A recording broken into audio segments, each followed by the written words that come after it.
हम अभी स्थित छी पिपरा घाट के पिपरा घाट कहै छियै ततऽ छी, देख रहलियै। देखियो पिपरा घाट में पुल बने के जे है से टारगेट चल रहा है। और इस साइड अहाँके देखाबे के लोकेशन देखिए पिपरा घाट में झकास पान भंडार देखा रहा है। देखो पिपरा घाट के नज़ारा कुछ इस तरीका के छे।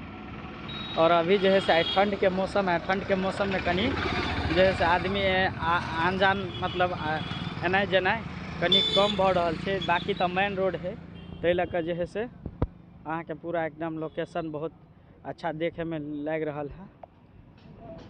और देखिए पिपरा घाट के नज़ारा, जबकि एक से पिपरा घाट में जो कथी कहे छे मेला लगे छे, तो टाइम में बहुत ज़्यादा भीड़ रहे।